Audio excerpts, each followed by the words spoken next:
Assalamualaikum warahmatullahi wabarakatuh. Bismillahirrahmanirrahim. Alhamdulillahirabbil alamin. Kita memasuki bab ke-8 yaitu iman kepada malaikat, dan KD dari materi ini yaitu 3.4 menganalisis makna beriman kepada malaikat-malaikat Allah Subhanahu wa taala. Allahumma inni a'udzubika minal barash wal junun wal judham wa min sayyi'il asqam. Raditu billahi rabba wa bil islami dina wa bi Muhammadin nabiyya wa rasula. Rabbi zidni ilma warzuqni fahma. Amin.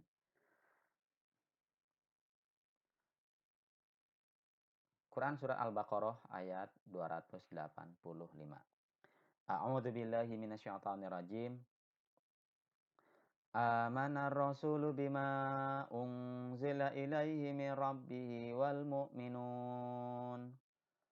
Kullun amana billahi wa malaikatihi wa kutubihi wa rusulih. La nufarriqu baina ahadim min rusulih. Wa qalu sami'na wa ata'na ghufranaka rabbana wa ilaikal masyir.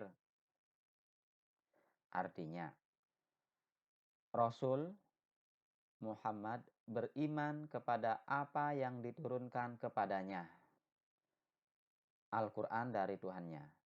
Demikian pula orang-orang yang beriman, semua beriman kepada Allah, malaikat-malaikatnya, kitab-kitabnya, dan rasul-rasulnya. Mereka berkata, kami tidak membeda-bedakan seorang pun dari rasul-rasulnya. Dan mereka berkata, kami dengar dan kami taat. Ampunilah kami ya Tuhan kami, dan kepadamu tempat kami kembali. Jadi ayat ini mengatakan bahwa Nabi Muhammad itu percaya. Orang-orang beriman juga percaya. Percaya kepada apa? Percaya kepada Allah. Percaya kepada malaikat. Percaya kepada kitabnya. Percaya kepada Rasul. Jadi ini sebagai dasar bahwa seorang muslim harus beriman atau harus percaya adanya malaikat. Kemudian ayat yang kedua, Quran surah An-Nisa ayat 136. A'udzubillahi minasyaitonirrajim. Wa may yakfur billahi wa malaikatihi wa kutubihi wa rusulihi wal yaumil akhir faqad dhalla dhalalan ba'ida. Barang siapa ingkar kepada Allah, malaikat-malaikatnya, kitab-kitabnya, rasul-rasulnya, dan hari kemudian, maka sungguh orang itu telah tersesat sangat jauh. Ingkar itu artinya tidak mau mengakui. Jadi di ayat ini mengatakan bahwa termasuk diantaranya terhadap malaikat Allah, kalau kita tidak mengakui adanya malaikat, berarti kita termasuk kategori orang-orang yang tersesat. Dan jadi disinilah menunjukkan bahwa percaya adanya malaikat juga itu adalah sebuah keharusan dari keimanan seseorang. Ya. Kemudian hadis riwayat Imam Bukhari dan Muslim. Ya Rasulullah, mal iman? Qala al-imanu an tu'mina billahi wa malaikatihi wa rusulihi wa liqaihi wa tu'mina bil ba'tsil akhir. Ya Rasulullah, apakah iman itu? Beliau menjawab, iman adalah kamu harus percaya kepada Allah Subhanahu wa taala, malaikat-malaikatnya, kitab-kitabnya, pertemuan dengannya nanti pada hari kiamat, rasul-rasulnya, dan hari kebangkitan di akhirat nanti. Hadis riwayat Bukhari dan Muslim. Ini diperjelas lagi, intinya bahwa kita sebagai seorang muslim wajib atau harus percaya di antaranya adanya malaikat. Nah, sekarang kita ulas. Malaikat itu apa? Malaikat adalah makhluk yang menyampaikan sesuatu dari Allah Subhanahu wa taala. Jadi malaikat adalah makhluk Allah yang memiliki tugas menyampaikan sesuatu dari Allah Subhanahu wa taala. Yang disampaikan apa sih? Yang disampaikan adalah segala urusan. Nah, menurut istilah, malaikat adalah makhluk gaib. Makhluk gaib itu makhluk yang tidak bisa diindra, tidak bisa dilihat, tidak bisa didengar, tidak bisa dirasa ataupun disentuh. Ini namanya makhluk gaib. Malaikat adalah makhluk gaib yang diciptakan oleh Allah Subhanahu wa taala dari cahaya sebagai utusan Allah Subhanahu wa taala yang taat, patuh serta tidak pernah membangkang terhadap perintah-perintahnya. Iman kepada malaikat adalah meyakini dengan sepenuh hati bahwa Allah Subhanahu wa taala menciptakan malaikat sebagai makhluk gaib yang diutus untuk melaksanakan segala perintahnya. Tuh arti iman kepada malaikat. Yakin sepenuh hati ya bahwa Allah menciptakan malaikat sebagai makhluk gaib yang diutus untuk melaksanakan segala perintahnya. Beriman kepada malaikat hukumnya fardu ain. Apa artinya fardu ain? Fardu ain artinya wajib dilakukan, ya wajib diimani, wajib diyakini. Beriman kepada malaikat merupakan rukun iman kedua. Ya, jadi beriman kepada malaikat merupakan salah satu rukun yaitu rukun iman yang kedua. Nah, penciptaan malaikat. An Aisyah qalat qala Rasulullah sallallahu alaihi wasallam khuliqatil malaikatu min nurin wa khuliqal jan min mariji min narin wa khuliqa Adam mimma wasfifalakum. Dari Aisyah berkata, Rasulullah sallallahu alaihi wasallam bersabda, malaikat diciptakan dari cahaya. Jin diciptakan dari api yang menyala-nyala. Dan Adam diciptakan dari sesuatu yang telah disebutkan ciri-cirinya. Untuk kalian maksudnya dari tanah. Hadis riwayat Muslim. Kemudian ini Quran surah Fatir ayat 1. A'udzubillahi minasyaitonirrajim. Alhamdulillahi fatiris samawati wal ard.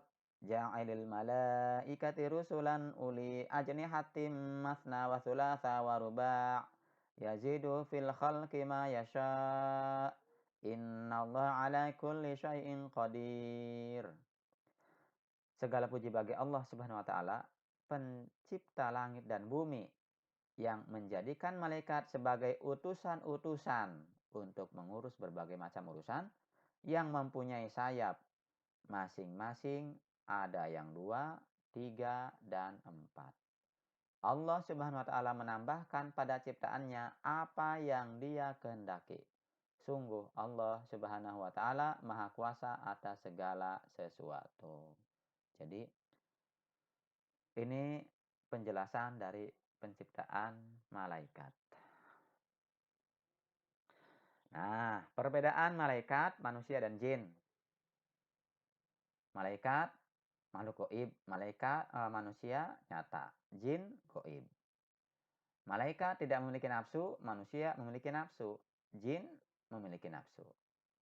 Malaikat selalu taat kepada Allah, manusia ada yang taat, ada yang durhaka. Jin ada yang taat dan ada yang durhaka. Tidak berjenis kelamin kalau malaikat. Manusia berjenis kelamin. Jin berjenis kelamin. Malaikat tidak makan, tidak minum, tidak tidur, dan tidak kawin. Itu malaikat. Manusia makan, minum, tidur, dan kawin. Jin makan, minum, tidur, dan kawin. Malaikat memiliki akal pikiran yang bersifat statis. Jadi akalnya ini statis, sudah apa namanya ya, sama kemampuan ininya akalnya.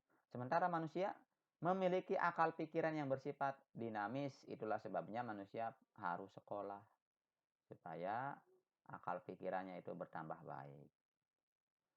Kalau malaikat tidak usah ya. Kalau jin memiliki akal pikiran. Jumlah malaikat. Ini ada hadis dari Ali, ia berkata, aku mendengar Rasulullah Shallallahu Alaihi Wasallam bersabda, barang siapa mengunjungi saudaranya sesama Muslim, maka ia seakan ia berjalan di bawah pepohonan surga hingga ia duduk. Jika telah duduk, maka rahmat akan melingkupinya. Jika mengunjunginya di waktu pagi, maka 70.000 malaikat akan bersolawat kepadanya hingga sore hari. Dan jika ia mengunjunginya di waktu sore, maka 70.000 malaikat akan bersolawat kepadanya hingga pagi hari. Hadis riwayat Ibnu Majah. Jadi kesimpulannya jumlah malaikat banyak sekali. Ya, hanya Allah yang tahu berapa jumlah malaikat. Tugas dan nama malaikat. Jibril tugasnya sebagai penyampai wahyu, Mikail tugasnya membagi rizki, Israfil tugasnya meniup sangkakala, Israel tugasnya mencabut nyawa, Rokib dan Atid mencatat amal.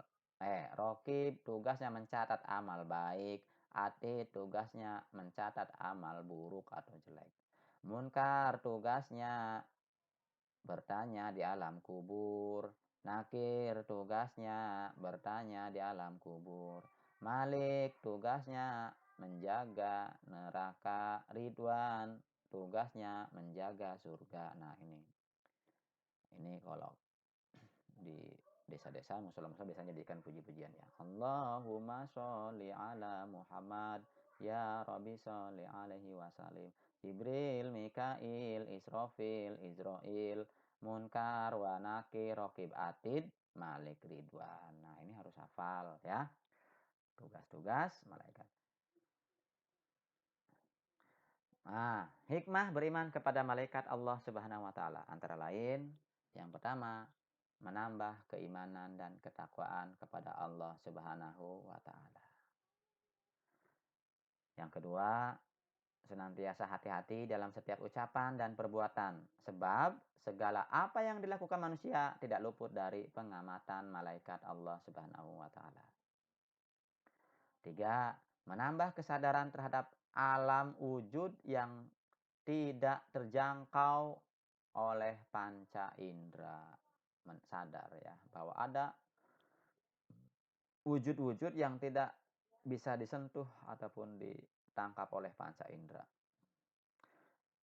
Yang keempat, menambah rasa syukur kepada Allah Subhanahu wa taala karena melalui malaikat-malaikatnya manusia memperoleh banyak karunia. Kelima, menambah semangat dan ikhlas dalam beribadah walaupun tidak dilihat oleh orang lain ketika melakukannya.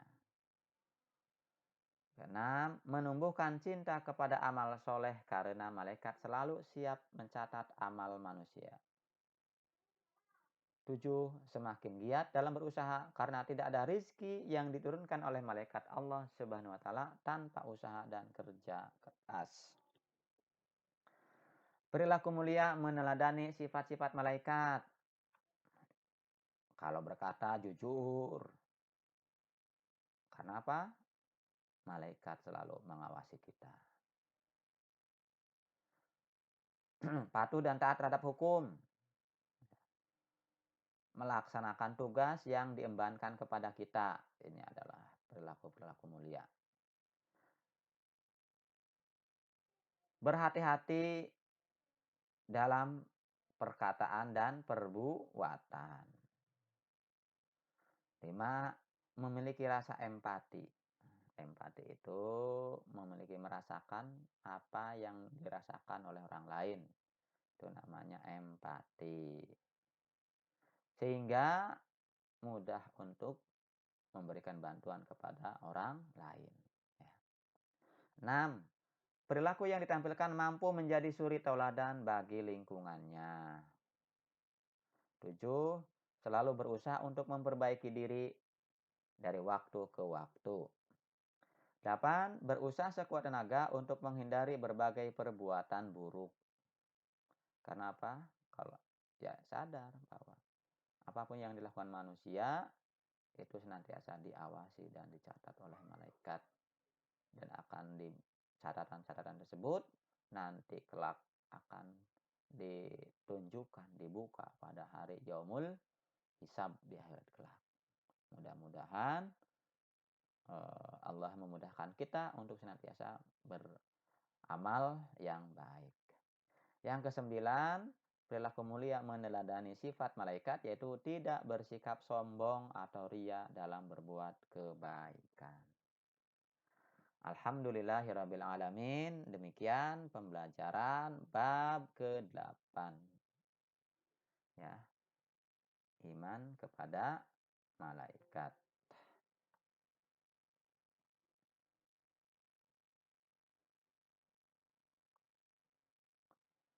Subhanakallahumma wa bihamdika asyhadu an la ilaha illa anta astaghfiruka wa atubu ilaik.